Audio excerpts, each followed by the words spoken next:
আসসালামু আলাইকুম। এখানে আমি চাল দিয়ে দিচ্ছি 2 কাপ, মটরের ডাল দিয়ে দিচ্ছি 1 কাপ। এবার সবগুলো উপকরণ ভালোভাবে মিক্স করে নিচ্ছি। মিক্স করে নেওয়ার পর ধুয়ে নিয়েছি। এখানে দিয়ে দিচ্ছি পেঁয়াজ কুচি, লঙ্কা কুচি, আদা, রসুন, মরিচ, জিরার পেস্ট দিয়ে দিচ্ছি 4 টেবিল চামচ, হলুদ দিয়ে দিচ্ছি 1 টেবিল চামচ, লবণ দিয়ে দিচ্ছি 3 টেবিল চামচ। এবার 4-5টা লবঙ্গ দিয়ে নিচ্ছি। রান্নার রেগুলার সয়াবিন তেল দিয়ে নিব 100 থেকে 150 গ্রাম মতো। তারপর সবগুলো উপকরণ ভালোভাবে মিক্স করে নিব। মিক্স করার পর এটা রেখে দিব নর্মাল ফ্রিজে। এবার চলে যাচ্ছি চুলায় একটা প্যান বসিয়ে নিচ্ছি। পরিমাণ মতো সয়াবিন তেল দিয়ে নিচ্ছি। এবার দিয়ে দিব পেঁয়াজ কুচি। পেঁয়াজগুলো একটু নেড়েচেড়ে জাল করে নিব। তারপর দিয়ে নিব হচ্ছে কি যে লবণ। এখানে লবণ দিচ্ছি 1.5 টেবিল চামচ, লঙ্কা দিচ্ছি 2 টেবিল চামচ।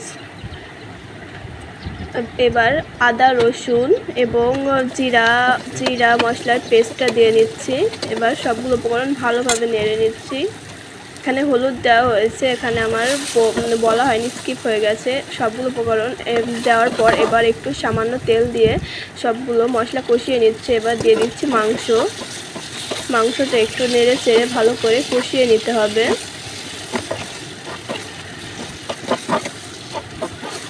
ভালোভাবে নেড়ে চেড়ে কষিয়ে নিতে হবে। এবার সামান্য একটু পানি দিয়ে নিব মাংসটাই।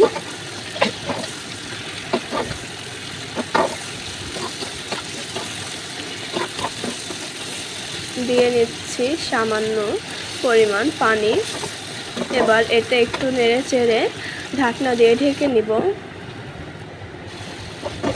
একটু নেড়ে নিচ্ছি, তারপর আবারও ঢাকনা দিয়ে ঢেকে নিব। কিছুক্ষণ জাল করে নিব। এই তো মাংসটা আমার রেডি হয়ে গেছে। এবার চুলাটা অফ করে দিয়ে মাংসটা সাইডে রেখে দিব। এবার চুলায় একটা হাঁড়ি বসিয়ে নিচ্ছি। এখানে দিয়ে দিচ্ছি 4 কাপ পানি। আমি যেহেতু 2 কাপ হচ্ছে যে দিয়েছি, চাল দিয়েছি, সেহেতু 4 কাপ পানি, আর ডালের জন্য আরও হাফ কাপ পানি দিয়ে নিয়েছি। এবার এটা ফুটার জন্য অপেক্ষা করছি। এই তো পানিটা ফুটে গেছে। এবার চালের উপকরণটা দিয়ে দিব। সবগুলো উপকরণ ঢেলে নিচ্ছে এখানে। এবার এটা আস্তে না, ভালো একটু জাল দিয়ে নেব। ফুটে উঠেছে, এবার মাংসটা ঢেলে নিব। এতে এবার মাংসটা এর ভেতর ঢেলে দিচ্ছি।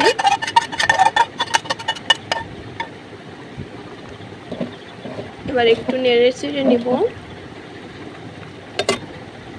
তারপর জাল করে নিলেই আস্তে আস্তে জাল করে নিব, তাহলে আমাদের খিচুড়ি রেডি হয়ে যাবে।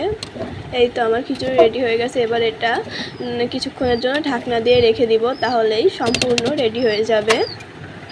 একটা ঢাকনা দিয়ে ঢেকে দিচ্ছি। এই তো হয়ে গেল। এবার আমাদের খিচুড়ি রেডি হয়ে গেছে। দেখুন, খিচুড়িটা অনেক মজাদার ছিল। আপনারাও বাসায় ট্রাই করতে পারেন, ইনশাল্লাহ অনেক ভালো লাগবে আশা করি।